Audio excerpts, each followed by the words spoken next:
जिस तरीके से चला रहा है हथियार, जिस तरीके से ये फायर कर रहा है और जिस तरीके से इसका वेपन नहीं हिल रहा है, ये लगातार लोड कर रहा है, फायर कर रहा है, लगातार लोड कर रहा है, फायर कर रहा है, वेपन दाएं बाएं नहीं जा रहा है। कोई सिविलियन चलाएगा जिसको नहीं पता है, जिसको जानकारी नहीं है, और दुनिया भर में उसकी बैरल घूमेगी। ऑस्ट्रेलिया में हथियार पाना इतना आसान नहीं है। अमेरिका में तो स्टेट्स हैं जहां पे आप ऑनलाइन ऑर्डर कर सकते हैं, जैसे हम लोग ऑनलाइन ऑर्डर करते हैं खाना पीना।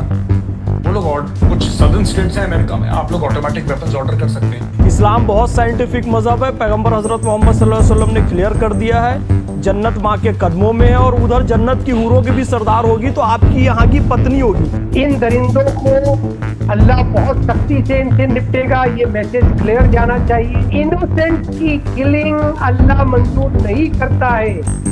आपको जिहाद सिर्फ एक खुले मैदान में करने की इजाजत है उस शख्स से जो आप पर जिहाद करने की। मैं एक बार जरा ये पूछना चाह रही हूँ मेजर आर्या, ये जो हमला हुआ है पहलगाम में भी धर्म पूछकर, या ऑस्ट्रेलिया में भी धर्म पूछकर, ये कौन कसाई है जो एक तरह से सिर्फ धर्म देख रहे हैं और धर्म देखकर हमला कर रहे हैं? ये क्या जंग किसी एक की है? क्या ये हिंदुस्तानियों की है? क्या ये इजरायलियों की, किसकी जंग है? बहुत बहुत धन्यवाद सुचारिता अपने शो में बुलाने के लिए। इसमें दो तीन चीजें हैं जो मैं बात आपको बताना चाहूंगा। पहली बात तो यह है कि चाहे वो पहलगाम हो जहां पे आतंकियों ने मारा हो लोगों को, चाहे ऑस्ट्रेलिया हो जहां पे आतंकियों ने लोगों को मारा हो, वो उनको जानते नहीं थे जिनको मारा था, वो परिचित नहीं थे उनसे, उनकी कोई आपसी रंजिश नहीं थी। वो स्पेसिफिकली ज्यूस को मारा गया। हकूना फेस्टिवल ऑफ लाइट्स कहते हैं उसको, 8 दिन मनाई जाती है, तो वहां पे वो लोग इकट्ठा हुए और जानबूझ के उनको मारा गया। और पहलगाम में भी धर्म पूछ के मारा गया। ये एक विचारधारा है, और ये विचारधारा जो है, this is in perpetual conflict with the rest of the world. देखिए, या तो आप अलाइन कर जाएं इसके साथ, विचारधारा के साथ, या तो आप अलाइन कर जाएं या आप मार दिए जाएंगे। और ये हमें प्रूफ दिखता है। मैं इसको अगर आपको ऐसे समझाऊं कि this is not war, this is a constant state of conflict. जब हम वॉर कहते हैं तो हमें ऐसा समझ में आता है कि रॉकेट चल रहे हैं, मिसाइल चल रहे हैं, ये वो नहीं है। This is in a constant and consistent state of conflict. लगातार आप एक जद्दोजहद में लगे हुए हैं बाकी दुनिया के साथ। तो ये हमें देखने को मिला, बड़ा अफसोसनाक वाकया है। और मासूम लोगों को मारा गया है। Wherever innocent people are killed, it's always bad. और ये हुआ है, हमारे सामने हुआ है। ये देखिए आप, ये मैं एक और बात आपको कहना चाहता हूँ, जिस तरीके से ये दोनों बाप बेटे सिविलियंस हैं जिनको बताया जा रहा है कि बाप और बेटे हैं, पर जिस तरीके से ये बिना हिले हुए और लोड कर रहे हैं, ये फायर कर रहे हैं, ये आम सिविलियंस नहीं है। They have got military training. ये बिना मिलिट्री ट्रेनिंग के पॉसिबल नहीं है कि आपने इतनी गोलियां चलाई, आपने 12 या 15, जितने भी मीडिया बता रहा है, कोई 12 बता रहा है, कोई 15 लोग आपने मार दिए हैं। They have received military training, इनको किसी ने सिखाया है। और बड़े, आप देखिए, बड़े आराम से, कोई छुपाव नहीं, कुछ नहीं, कोई आड़ लेके नहीं। मैं आपसे पूछना चाह रही हूँ, आपने एक बड़ी बात कही है, आपने कहा इनको मिलिट्री ट्रेनिंग मिली है, इसके बिना ये मुमकिन नहीं है। यानी कि जो अगर किसी के पास गन है या किसी के पास राइफल है, वो घर में रख रहा है, लेकिन वो इस तरह से जाकर नहीं कर सकता। ये मिलिट्री ट्रेनिंग है, लोगों को मार दिया जाए। कहां से मिल रही ट्रेनिंग? पता नहीं कहां से मिल रही है, ये तो सुचरिता जी मैं नहीं कह सकता कि कहां से मिल रही है ट्रेनिंग, लेकिन ये बात है जितने कॉन्फिडेंस के साथ ये लोग हथियार, देखिए अमेरिका होता मैं फिर मान लेता। ऑस्ट्रेलिया में हथियार पाना इतना आसान नहीं है। अमेरिका में तो स्टेट्स हैं जहां पे आप ऑनलाइन ऑर्डर कर सकते हैं, जैसे हम लोग ऑनलाइन ऑर्डर करते हैं खाना पीना। वो लोग कुछ सदर्न स्टेट्स हैं अमेरिका में, आप लोग ऑटोमेटिक वेपन्स ऑर्डर कर सकते हैं, कोई लाइसेंस की जरूरत नहीं है। ड्राइवर लाइसेंस है, काफी है, सोशल सिक्योरिटी नंबर है, बहुत काफी है उसके लिए, उसमें हथियार मिल जाता है। हर जगह नहीं, कुछ कुछ जगह अमेरिका में, लेकिन ऑस्ट्रेलिया में ऐसा नहीं है। और ये जो शख्स है जिसका ये बताया जा रहा है, जो इसका बाप था, इसके पास 6 हथियार थे और 6 के 6 लाइसेंस ही थे। सो इसको ट्रेनिंग हासिल है। मैं ये नहीं कह रहा कि किसी ने इसको किसने इसको ट्रेनिंग दी है, कौन सा मुल्क इन्वॉल्व है, मुझे इसके बारे में जानकारी नहीं है। लेकिन ये देखिए, जिस तरीके से चला रहा है हथियार, जिस तरीके से ये फायर कर रहा है और जिस तरीके से इसका वेपन नहीं हिल रहा है, ये लगातार लोड कर रहा है, फायर कर रहा है, लगातार लोड कर रहा है, फायर कर रहा है, वेपन दाएं बाएं नहीं जा रहा है। कोई सिविलियन चलाएगा जिसको नहीं पता है, जिसको जानकारी नहीं है, और दुनिया भर में उसकी बैरल घूमेगी। दिस पर्सन इज ट्रेन्ड, मैं इतना कह रहा हूं। अब इसका क्या मोटिवेशन था, किसने करा, इसके बारे में मुझे जानकारी नहीं। अतीकुर रहमान साहब यहाँ बैठे हुए हैं। अतीकुर रहमान साहब, जब ये बात पूछी जाएगी कि देखिए वहां पहलगाम में धर्म पूछकर मारा गया, तो आप बहुत से लोग यहाँ खड़े हो जाएंगे और बोलेंगे धर्म की बात क्यों की जा रही है, जबकि वो हकीकत है। अब यहाँ बताइए मुझे, ऑस्ट्रेलिया में भी धर्म देखकर नहीं मारा गया, यहूदियों का त्योहार था, इसीलिए यहाँ गोलीबारी की गई। धर्म देखकर ही हमला हो रहा है अतीकुर रहमान साहब। सुचारिता जी, पूरे इस्लामिक वर्ल्ड को इसकी जिम्मेदारी लेनी होगी और ये बड़ा शर्मसार हादसा है। किसी तरह से भी इससे हम नहीं बच सकते। इन दरिंदों को अल्लाह बहुत सख्ती से इनसे निपटेगा, ये मैसेज क्लियर जाना चाहिए। किसी भी नो इफ्स एंड बट्स, कोई बहाना नहीं। और गाजा को तो बहाना जो लोग भी दे रहे हैं, मैं उनको भी समझाना चाहूंगा कि इनोसेंट की किलिंग अल्लाह मंजूर नहीं करता है।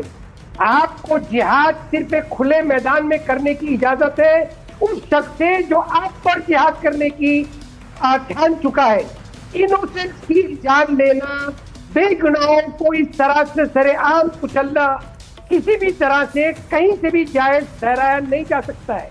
बहुत सख्ती है इसके लिए सुचारिता जी। कुरान में वाज़ेह तौर पे अल्लाह ने इनके साथ में सख्ती से निपटने का वादा किया है और प्रॉफिट मोहम्मद ने तो यहाँ तक के वादा किया है कि किसी भी बेगुनाह गैर मुसलमान को अगर कोई मुसलमान मानता है तो हश्र के मैदान में हुजूर प्रॉफिट उसकी गवाही देंगे और उसकी उसमें आएंगे, उसकी सिक्योरिटी में आएंगे। तो ये वाज़ेह तौर पे मुसलमानों को समझना चाहिए और जिम्मेदारी लेना चाहिए और अपने सरों को झुकाकर पूरी दुनिया से माफी मांगनी चाहिए इस आतंकवाद के लिए। नहीं, आप जो बात कह रहे हैं अतीकुर रहमान साहब, मैं सच में कहूंगी कि ये जरूरी है जो आज आपने कहा है, आज जो आपने संदेश दिया है ये बहुत जरूरी है। लेकिन फिर ये लड़ाई किसकी है? किसकी लड़ाई लड़ रहे हैं ये दहशतगर्द, ये आतंकी किसकी लड़ाई लड़ रहे हैं? जब ये पहलगाम में पूछते हैं कि कौन हिंदू है, पूछकर हमला करते हैं, वहां यहूदियों पर अटैक करते हैं, किसकी लड़ाई लड़ रहे हैं? कौन इन्हें ये बता रहा है? जरा फैज खान साहब के पास जा रही हूँ। फैज साहब जरा बताइए ये किसकी लड़ाई है? मुझे नहीं पता है। लेकिन फिर जब नेतन्याहू ये कहते हैं कि भाई देखिए हमारे खिलाफ एक जंग छेड़ दी है, हमें मारना पड़ेगा या हमें हमला करना पड़ेगा, फिर बहुत से लोग खड़े हो जाएंगे, उनके खिलाफ ये भी होगा। बिस्मिल्लाहिर्रहमानिर्रहीम, भारत माता की जय, वंदे मातरम। देखिए ये जो लड़ाई लड़ रहे हैं ये पूर्ण रूप से एक अंधविश्वास है। इनको किसी मौलाना ने, कट्टरपंथी ने ये ब्रेन वॉश कर दिया है कि यहाँ काफिरों को मारोगे तो काफिर कौन है? यहूदी है, हिंदू हैं, ईसाई हैं, गैर मज़हब के लोग हैं, इनको यहाँ मारोगे तो अल्लाह वहाँ पर 72 हूर देगा। इस्लाम बहुत साइंटिफिक मज़हब है। पैगंबर हज़रत मोहम्मद सल्लल्लाहु अलैहि वसल्लम ने क्लियर कर दिया है जन्नत माँ के कदमों में है और उधर जन्नत की हूरों की भी सरदार होगी तो आपकी यहाँ की पत्नी होगी।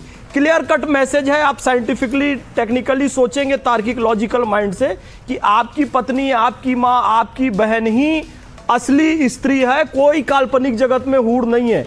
लेकिन जब इनको ब्रेन वॉश कर दिया जाता है तो ये बम बांध के फट जाते हैं कि वहां कोई जन्नत की हूर मिलेगी ये सोचकर।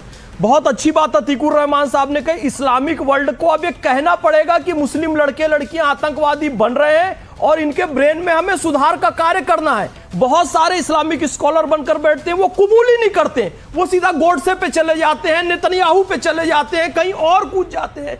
भैया इससे काम नहीं चलेगा। आप धर्म सुधार आंदोलन बहुत ही बढ़िया क्रिश्चियन रिलीजन में चला, हिंदुओं में चला, यहूदियों में चला, मुसलमानों में अब तक धर्म सुधार आंदोलन नहीं चला। अब मुस्लिम लड़के लड़कियों के माइंडसेट पर काम करने की आवश्यकता है। नहीं तो आप सोचिए पहलगाम में कलमा पूछ रहे हैं, कपड़े उतरवा रहे हैं, ये क्या हरकत है? ये आधुनिक विश्व में रहने लायक लोग हैं? ये तो जंगली जानवर है। वही काम सिडनी में भी ये कर रहे हैं। मैं हैरान हूं कि आतंक की ऐसी मोटी पट्टी बांध दी है आंखों पर कि पिता बेटे को लेकर आतंकवाद में कूद रहा है। ये पिता अपने बेटे को साथ लेकर गोलियां चला रहा है। पिता बेटे को साथ लेकर गोलियां चला रहा है। केरल में कई सारी लड़कियां धर्म परिवर्तन करके इन्वॉल्व होकर ISIS में चली जाती हैं।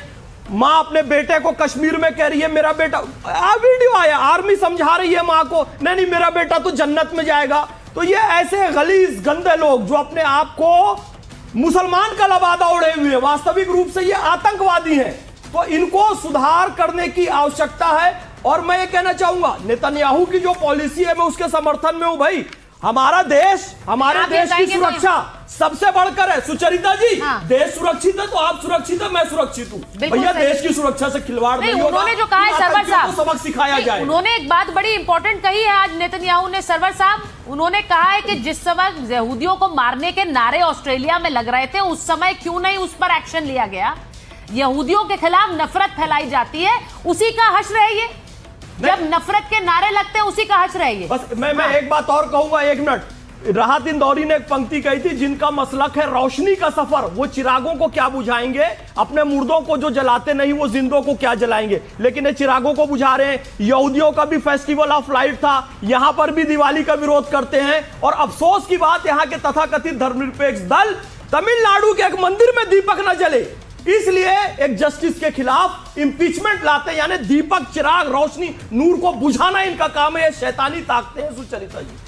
मैं सरवर साहब आपके पास आऊं, जिन शैतानी ताकतों की बात आज फैज खान साहब कर रहे हैं, क्या उन पर सरवर साहब भी अपनी आवाज उसी तरह बुलंद करेंगे? उससे पहले बताऊं कि जो फ्रांस का एक थिंक टैंक है, उसके मुताबिक 1979 से 2024 के बीच दुनिया में आतंकवाद की भेंट तकरीबन 2.5 लाख लोग चढ़ चुके हैं। 2.5 लाख लोग, 2,49,941 टू बी प्रिसाइज। अब मुझे ये बताइए, ये आतंकवाद कहां से आ रहा है सरवर साहब? यहूदियों के खिलाफ जब नारे लगे तो उस समय कोई नहीं बोलता है। नहीं, बिल्कुल सही है। फैज खान साहब के आखिरी शब्द को मैं आगे बढ़ाऊंगा, और आप जितनी बातें आपने रखी हैं, तमाम पैनलिस्टों ने रखी हैं, वो सब मेरे जहन में है। मैं बार बार तकरीबन 2-3 साल पहले भी किसी चैनल पर यही बात आई थी, और एक चैनल पर तो अफगानिस्तान के समय ये मुद्दा उठा था तालिबान से जोड़कर। मैं बार बार एक बात कह रहा हूँ, आज फिर कह रहा हूँ, सभी बुद्धिजीवी वर्ग हैं, पैनलिस्ट हमारे, उनका सम्मान रखते हुए कि आतंकवाद को पहले तो परिभाषित किया जाए। यदि धर्म पूछकर मारना आतंकवाद है, मैं भी मानता हूं इस बात को, बिल्कुल आतंकवाद है, शैतानी हरकत है, उस पर सख्त कार्रवाई होनी चाहिए, धार्मिक कार्रवाई, प्रशासनिक कार्रवाई, सामाजिक कार्रवाई, उसका बहिष्कार किया जाना चाहिए। लेकिन केवल ये किर्त अगर मुसलमान करे तो आतंकवाद है, और यही किर्त अगर ग्रहण स्टेट को धर्म पूछ फिर चोर चट्टे की तरह करने लगते इस्लाम के खिलाफ। अरे भाई बोलो, इसका क्या मतलब है सरवर साहब? मारता है। नहीं, सरवर साहब, इसका क्या मतलब है? गली सरवर साहब, आतंकवाद के खिलाफ हर कोई बोल रहा है, आतंकवाद के खिलाफ हर कोई बोल रहा है, आतंकवाद पर बार बार नहीं, आप ये क्यों कहते हैं?